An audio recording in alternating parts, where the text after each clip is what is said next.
Hi everyone, I'm going to be speaking to you today about the first half of July and the new moon that we have coming up in Cancer on the 14th.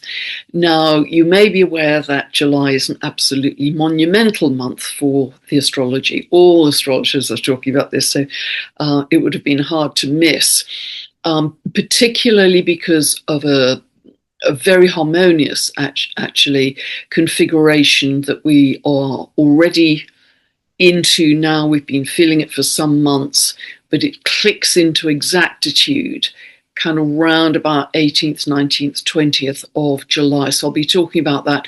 I'll probably do an entire separate video on that because it's really huge. And I don't think we'll quite realize how monumental this month is until we're further down the road. But it's a configuration that involves Pluto, Neptune, Uranus, and also Jupiter. But I'm going to leave that aside largely for this because I want to talk about the astrological detail for the first half of July, although in part I'll be referring to it because it's hard to miss. So let me start talking about really the energy of July. It really starts with a bang because even as we get into the 1st of July, we have Mars conjunct Uranus in Gemini. Now, this becomes exact on the 4th at 4 degrees of Gemini, and it's a very eruptive kind of fireworks, combustible sort of energy. It's very interesting that it's literally going to play out, it's going to manifest as fireworks in the US because the 4th of July is, of course, the 250th birthday of the US. And so I understand there's a big fireworks display on the lawn of the White House. And that is so Mars-Uranus, actually. So it's interesting as well that for the birth of the US, which is the chart for 4th of July, 1776 Philadelphia, that chart also has Mars and Uranus in Gemini, not conjunct. I think Uranus is at 8 degrees of Gemini and Mars is at 22 of Gemini in that US chart. But nevertheless, we are going to feel, I think, very strongly the eruptive fireworks quality at many levels, not only in the US, but across the world. So it's an energy that is volatile, it's seismic. We've had some very big earthquakes recently because this is already operational. We had a 7.2 and a 7.5 in Venezuela that was really devastating. I mean, many fatalities. So if you're able to help in any way, please do. A big one in Japan, 6.9, and they are likely to keep on coming because we have some very active sunspots. And we are entering, I'm filming this late on the 28th, but we're going to be entering a period of solar storm over the next few days. And so that's very Mars-Uranus, actually, very eruptive in its quality. So it's linked to solar activity for sure. It's linked to breakthroughs and truth and awakening. And I think it will play out like that big time. Particularly, it's interesting that Mars will conjunct the US Uranus at 8 degrees of Gemini exactly on the 11th of July. And Uranus in that US chart rules the 3rd house of the media. Truth, the media. I can see some big revelations coming out through this early part of July. It could also cause disruptions in communications, internet, power outages, that kind of thing. It could cause disruptions in travel because Gemini is local day-to-day travel. The bicycle was invented, the wonderful Frank Clifford reminded us, during Uranus in Gemini. 2 pedals, Gemini is always the twins. But it's also just local travel, buses, trains, that kind of thing. But Uranus also rules aviation. So we could see some disruptions there. We could see some new inventions some big innovations, some big breakthroughs in understanding our neural network. Because if you think of Gemini, that's very connected to the mind, it has the twins, the two sides, and of course so does our brain, left brain, right brain. So I think it's very connected to breakthroughs in our understanding of the neural network. So big time. Now, the last time we had a conjunction between Mars and Uranus, it was in July, it was mid-July 2024, and then it was at 26 of Taurus, and that's when there was an attempted assassination attempt on the US president, because that conjunction at 26 of Taurus was square to his natal Mars and also his natal ascendant, which is the health. Ascendant, descendant is the health axis. So that played out very, very accurately, but I'd never want anyone to be hurt. So it's that Mars is linked to guns and gunfire and attacks and that kind of thing. But it does have a spectacularly positive side as well. I think truth and awakening is going to start to pour in. Now, Mars conjunct Uranus is also conjunct Sedna. And that triple conjunction is actually square to the nodal axis. We already had Uranus square to the nodal axis exactly on the 12th of June, but now Mars is part of the picture, and we can also include Sedna. So it's like Mars is now activating that higher mind, Uranus, but also the process of metamorphosis, which is what I strongly associate Sedna with. I was talking about this back in 2024, about Metamorphosis for Humanity. I'll put the video for that below, because I think we are now big time into that biological and consciousness metamorphosis that's going to be activated to another level this month. And therefore, I think the second 6 months of this year are going to be extraordinary in terms of an acceleration of the collapse of the old order. And that isn't always going to be completely smooth and comfortable, of course, because we've relied on those systems all of our lives. But nevertheless, it's also going to open up a world of much greater multidimensionality for us. Now, if you have any planets between 0 and 5 degrees of the mutable signs, and they are Gemini, Virgo, Sagittarius, or Pisces, you're going to be feeling this Mars-Uranus conjunction as restlessness, agitation. You want freedom, you want it now. It could be quite impulsive and impetuous. There's a feeling of urgency on time. You'll always get that with Mars, Uranus, because they're both speedy, they both want to go. We're running out of time. We've got to do it now. And we want freedom. We want freedom now. Mars also energizes the rebellious, revolutionary energy of Uranus, and we have a lot of that this month and ongoing. So, this is super interesting.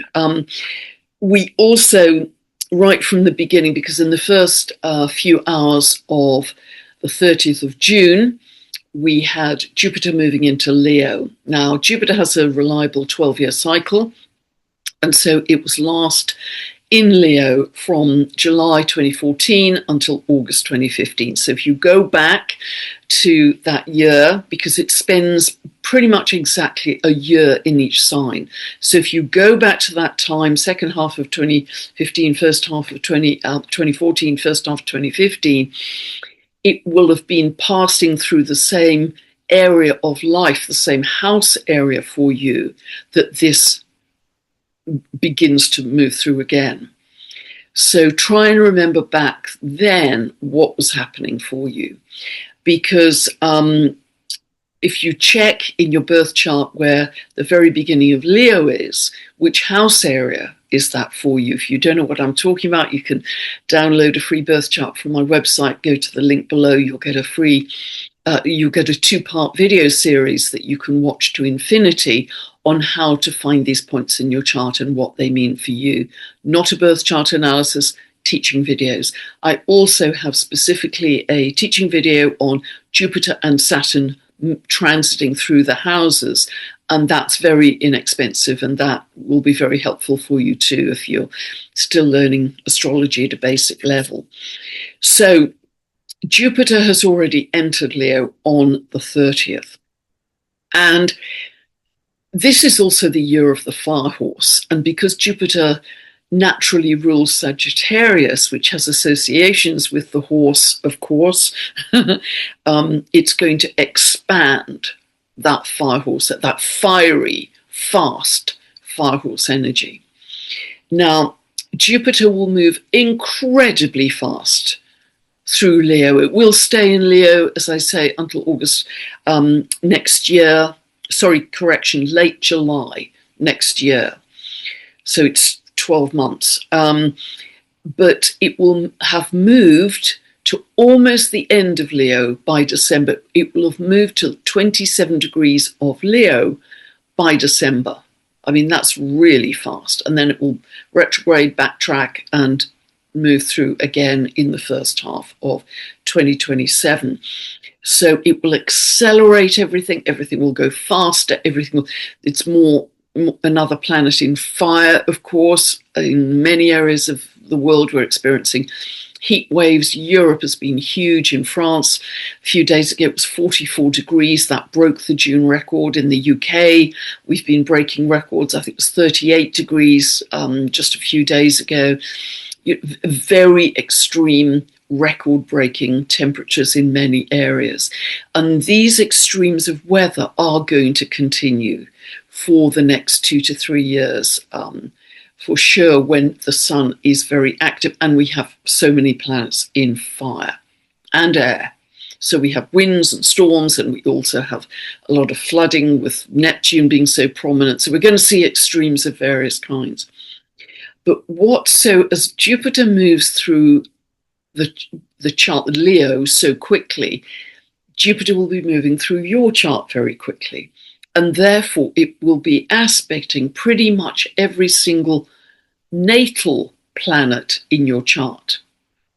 But it will be bringing expansion, it will be bringing wisdom, and this could be really beautiful in terms of your future plans and visions as well, because Jupiter is very futuristic. Now, one of the last times we had the year of the fire horse, you may know, because I mentioned it before, was 1966. And as you will well know, because I've talked about it many times, that was the time of the hippies. And because Jupiter in Leo also expands heart energy, remember. So the year of the fire horse then was very much about peace and love and community. And in fact, there was the summer of love in 1967. Year of the fire horse was 1966, leading into that. So from now on, everything is going to be accelerated to an even faster degree. I know you think it's been faster already. I mean, days just last a handful of hours now, but it will be even faster for the rest of the year and the first half of 2027. Now, Jupiter in Leo is great. It's one of the happiest places for Jupiter to be. So this is going to bring more optimism in, more hope, more fun, more joy, more sociability. It can bring some drama with it, undoubtedly. It's bold, it's courageous, and with also the planets in Aries, Saturn and Neptune principally, it will match up and bring in some really pioneering energy where you can be a trailblazer in something new, something creative, something visionary, something charitable or philanthropic, something which is heart expanding and potentially can also help people who are suffering or, on the periphery of society. That's very much Neptune. And by the way, I mentioned this in one of my previous videos when Neptune went into Aries, but even in a previous time when Neptune was in that sign, for instance, in 1866, that was when the International Red Cross was started up. And also the ASPCA, which was the American Association for the Against Cruelty to Animals. Dr. Bernardo started up his home for orphan children. And again, that was highly principled initially, of course. So all of these organizations were set up while Neptune was in Aries because they were pioneering endeavors, Aries, to help the those on the periphery, those who are suffering, those who are excluded, if you like. So I think this combination, and by the way, Jupiter is also going to be almost immediately trying to Neptune when it enters Leo, right at the end of June, early July. It will bring up that sense of being visionary, being philanthropic, being charitable, expand the heart energy, expand the love. It will make you feel more idealistic as well. But it certainly expands the spiritual area of your life. You want to move to a more perfect reality, don't we all? Well, we have to make it happen.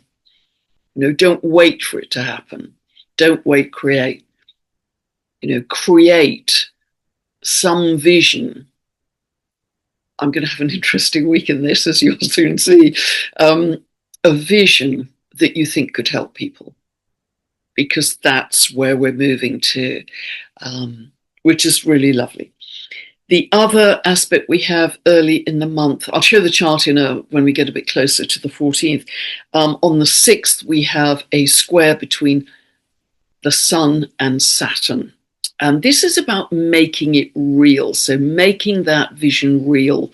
Whatever the conjunction between the Sun and Saturn happened in late March this year, late March, early April. So what was it that you were starting to birth then that you are now checking in on? It's like a reality check that doesn't have to be difficult or destructive in any way. It can be very pragmatic and, further stage of embodiment or realism or pragmatism that's happening within that project. So don't see it, Saturn gets a bad rap. This can be very positive for you, really grounding it and making it tangible. So it's very interesting that at that square, the Sun on the 6th of July, the Sun is conjunct the US Sun. The US Sun is at 13 of Cancer. On the 6th of July, the Sun here is at 14 degrees of Cancer, squaring Saturn at 14 degrees of Aries. So this could well be the beginning of some bigger issues around leadership. And we're going to have a lot of those with the astrology, as you'll see. But because the Sun in a country's chart normally represents the leader. In fact, it's very interesting that at the full moon in Capricorn, just a few days before that was exact on the 29th, 30th, that was very tightly conjunct the Sun in the UK chart, which was set for 0 hours, 1st of January, 1801, London, and our UK Prime Minister resigned. You probably know that. He was the 7th Prime Minister to resign in 6 years. It's a revolving door here. On the 7th of July, and you'll feel this a few days either side, Neptune moves stationary retrograde. Now, whenever a planet, particularly an outer planet, changes direction, like a big ship slowing down, stopping and moving in a different direction, its symbolism becomes magnified. So this is going to magnify issues around water, the seas, the oceans, toxicity, things like oil. Because Neptune is in Aries, that is literally war. Aries at sea, Neptune, look at what's happening with the Straits of Hormuz, and oil linked to Neptune. I mean, it's just so literal. And it can also be linked to the illusion, deception, lies, drugs, the media.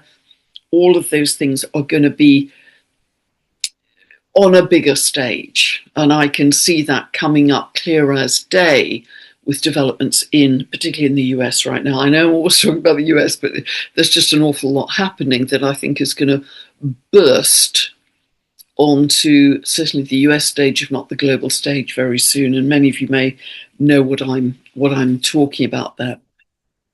Now, just to mention that the negative expression of Jupiter in Leo, that I think we're going to see a lot of as it moves to directly oppose Pluto, and that will not be exact until the 20th of July, but you'll see it in the chart for the new moon in a moment. That can express as grandiosity, entitlement. It can affect celebrities, royalty, certainly leaders. There's a kind of narcissism here. You know, I've arrived, we can start now, is the classic shadow expression of Leo. Big ego.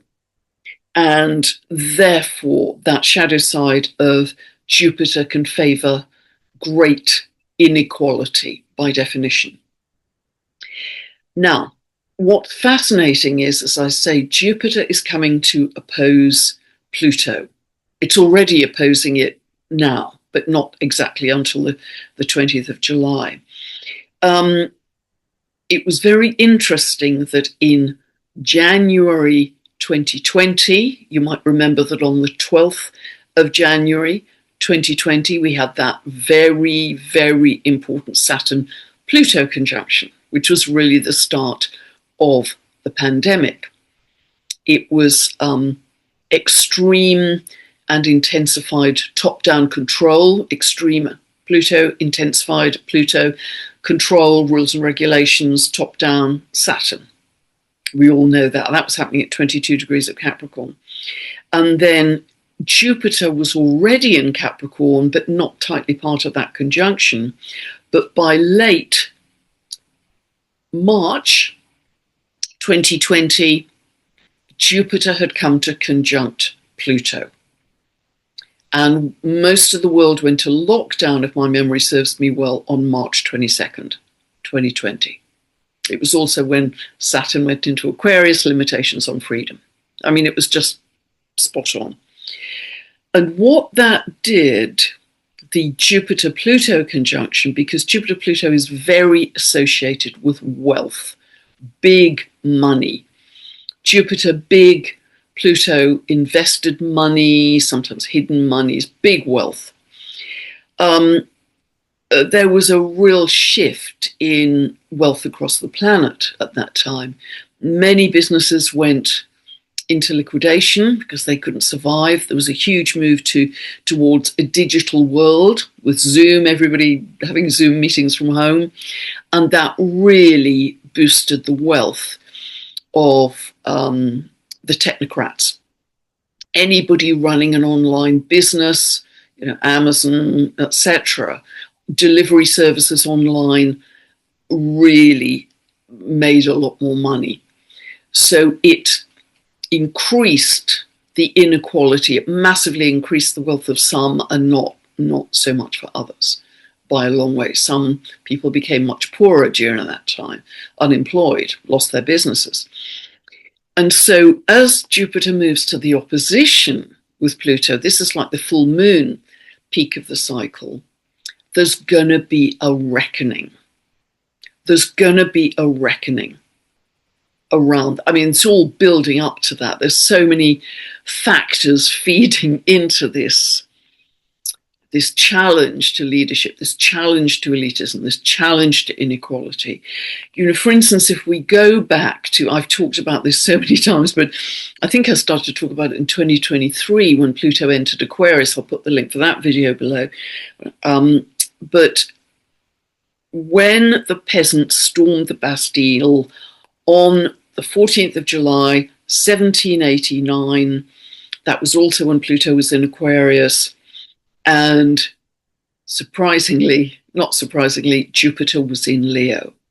So Jupiter was in Leo when the peasants stormed the Bastille took down the monarchy. Louis XVI was beheaded. You know, he lived in a golden palace and the peasants were absolutely starving. And that was a very clear reckoning for elitism and inequality. And that was the end of the monarchy in France. And at the time of the storming of the Bastille, Jupiter was at 6 degrees of Leo and Pluto was at 18 degrees of Aquarius, so it wasn't an exact opposition. Nevertheless, they were in the same signs as they're in now. And of course, over the following months, because Jupiter moves quite quickly, stays in a sign for a year, in the following months, that was remarkable in terms of how quickly the foundation for democracy started to be laid in France, that spread to Europe. You know, in August 1789, the Assemblée Nationale issued the Declaration of the Rights of Man, not women, but nevertheless men. That's a step in the right direction. That really started to give legal rights to ordinary common people. So there was a reckoning through 1789. This is what, there's an echo of this. Excess, elitism, inequality, and many factors, as I say, are feeding into this. So, and I'd like to also put a link and have a big shout out to astrologer Patrick Watson, who wrote a brilliant article about the Jupiter-Pluto conjunction, because you may know if people have a Jupiter-Pluto conjunction, a trine, or even actually an opposition in some cases, natally, they tend to attract wealth. They can become very, very wealthy. And he quotes some examples of Warren Buffett, Bill Gates, of course, George Soros. He even in his article references when certain banks, very large banks, were incorporated, like Bank of America and Citigroup. Amazing. But he also cites where people had that aspect, but also became philanthropists, like Gandhi. So it's a very, very interesting aspect, because you can attract wealth very easily with a Jupiter-Pluto aspect, conjunction, trine, and even opposition, and even square, I'd say. But it's up to you whether you hoard it or you give it away to help the suffering. Jupiter trine to Neptune at the same time that we have Jupiter opposing Pluto. Isn't that interesting? So let me, having talked for a long time, show you the chart for the new moon in Cancer. Okay, so here we go. New moon in Cancer, 14th of July. This is happening Universal Time, 9:44 on the clock in the UK, in British Summer Time, 10:44. Unless you live in the UK, ignore the clock face, ignore the houses. We're just going to look at the aspects between the planets and the signs that they are in, so ignore the houses. Now, this new moon, Sun and Moon was together at new moon, it's 1 minute away from 22 degrees of Cancer. And it just struck me that in January 2020, which I've just been talking about, January the 12th, 2020, that very important Saturn-Pluto conjunction was at 22 of Capricorn. It was exactly within minutes opposing this new moon. So I think that is extremely interesting in terms of, okay, guys, we're more than 6 years on now. How far have we come in terms of our sense of emotional security? That's very much what Cancer is about. Are we developing a new sense of family here? Because I think we are, and some aspects here suggest that. Now, the pandemic, of course, separated us often from our families. You know, we were very separate. Many people were living completely alone, completely isolated. And so that human connection that's very connected to Cancer, wanting to connect, wanting the nurturing, the sharing, the being with loved ones, kind of boomeranged. So human connection became even more important during the pandemic and very much after that pandemic. So this is very interesting to me as an echo. So now the new moon, the sun and moon don't make many aspects, but let me just share the ones they do make. They make a semi-square to 45-degree aspect to Venus, which is bringing in love at this new moon, this new seed, this new beginning. How are you going to define your family? And I think Venus in Virgo is very much about loving the earth. I mean, Virgo is an earth sign to do with cleansing and clearing and caring for the earth, purifying the earth, detoxifying the earth. So we're seeing the earth as family in a way that I don't think we have before. And another aspect here, you probably realize already, reinforces that. On the other side, we have a semi-square to Uranus, 4 degrees of Gemini. And so this is about perhaps a galactic connection in our family. Are we now including galactic beings who could well include inner earth beings? We love those of the earth. And I think there will be a big expansion in our sense of who represents our family from now on. So this has great promise for us, I think, great excitement for us. Also, of course, the semi-square to hard aspect to Uranus brings in a sense of rebellion and revolution. And again, Uranus is all about equality, wanting everybody to be equal. And fascinatingly, the main aspect which this new moon makes, the only main aspect really, is to Eris, 25 degrees of Aries.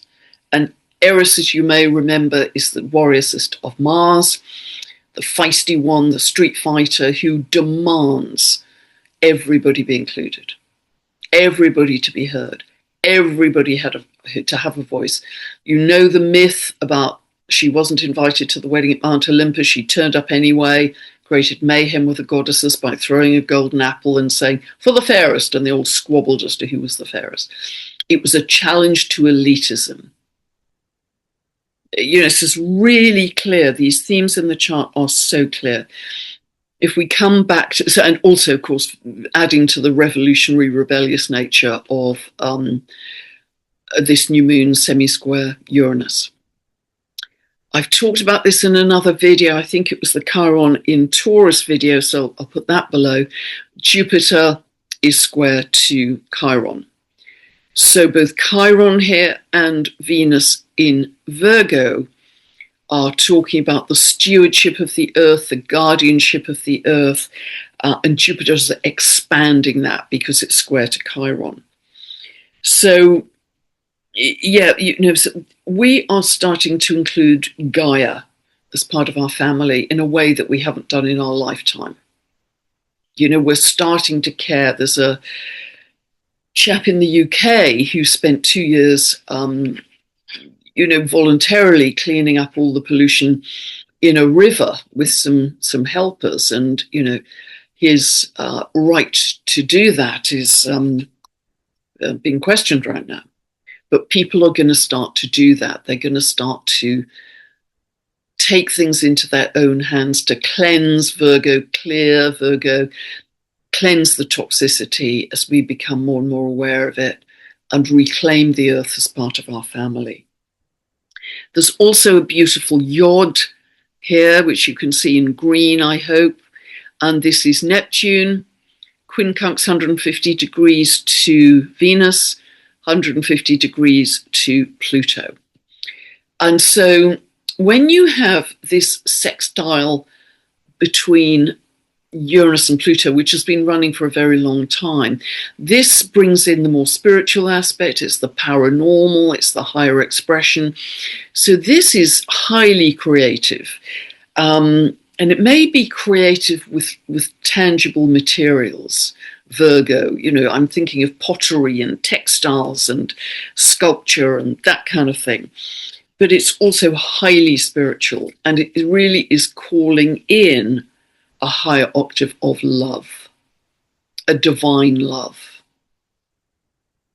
So I think this is very beautiful.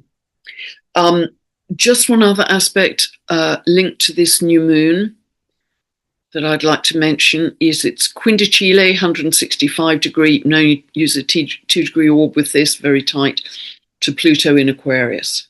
This is all about power to the people. So this quindicile is an aspect of upheaval or obsession or unrest. So again, it's feeding into, and Pluto, of course, here is trying to Uranus and is in this very special configuration, which I'll be talking about in a separate video, that is linking in the sextile to Neptune and another to Uranus. And that's very important. And also once Jupiter becomes exactly opposing Pluto, we have a kind of basket formation, but I'll be talking about that separately because just too much to say in this video. But the revolutionary aspect of the power to the people that has been absolutely a historic cycle, however far back you go. I think I've gone back to the 1200s in that video of Pluto moving into Aquarius that I did in 2023. That is helped by Uranus being in trine to that, because Uranus rules Aquarius. So fascinating. And also remember, of course, Rosie Finn, the US astrologer, her brilliant research that took 20 years to do, where she found that when Pluto moves out of bounds to the south, which it began to do in August last year, 2025, will repeat that until late 2035. It brings up revolutionary power amongst the people. The final thing to note here, and it's very strong, is that we actually have a fixed grand cross here between Jupiter at 3 of Leo, square to Chiron at 0 of Taurus, square to Pluto at 4 of Aquarius, square to, and I don't know why the computer hasn't picked up that square to Haumea at 2 degrees of Scorpio. So all fixed signs, and this is a pretty tight fixed grand cross. Now what that does is give great determination and tenacity, and again this is back to our stewardship of the earth. And it's fascinating that we have this very tight opposition now, which I talked about in the Chiron in Taurus video. I've done so many recently, because this is not only our guardianship and stewardship of the earth, but this is bringing in the regenerative side of Haumea in its symbolism. So the regenerative side, which is incredibly positive and powerful for New Earth, but remember in her fire goddess aspect, Haumea birthed the 8 islands of Hawaii. We are seeing a lot of seismic activity, a huge amount of volcanic activity. As I mentioned in the last update, we have a new landmass forming just off the coast of Papua New Guinea. There will be others. And we are going to rediscover some of the ancient lands of ancient Lemuria, but they're going to be land masses emerging above the sea as well. So our sense, because Jupiter-Pluto opposition is involved in this fixed grand cross as well, our sense of wealth and abundance, I'm going to predict, is going to start to shift from how much money is in our bank account to our sense of abundance with nature and all the experiences she will offer. So I'm going to stop sharing here, because do expect an accelerated collapse of the old order. That will probably go on through some of 2027 as well, because it's inevitable that the the old structures that have held life together in the 3D, as they collapse, it's like standing on a demolition site. So there are going to be times when it's not comfortable. But the more you can stay in peace, in calm, in bliss, with your breath, stay in nature, connect to like-minded people, the more you can discover the safety and nurturing and care that this new moon in Cancer offers, you'll start to feel the multi-dimensional magic that Nancy Rebecca was talking about recently, that Kelly Kolodny is talking about all the time, that will lead us to living in higher dimensions and to a world that we've never been able to imagine, but some of which we are beginning to remember. So this is an amazing time. I know many of you are starting to feel this greater psychic sensitivity, this greater telepathy, this greater healing ability, seeing elementals, sensing inner earth beings. You know, people are starting to talk about these kinds of experiences. Just listen to my call with Nancy Rebecca a few days ago. I mean, that was extraordinary. But it's getting less extraordinary because so many people are talking about it on social media. You know, a year ago, this was unthinkable. And I think even 6 months ago, it was pretty thin on the ground. But it's just bursting forth now. And we're going to see more and more and more of that from now on. So it's a very different world we're moving into, a world of multi-dimensional magic. So I hope that's helped you. A lot in there and an awful lot more in the second half of July. Okay, God bless. Thank you for listening. Bye for now.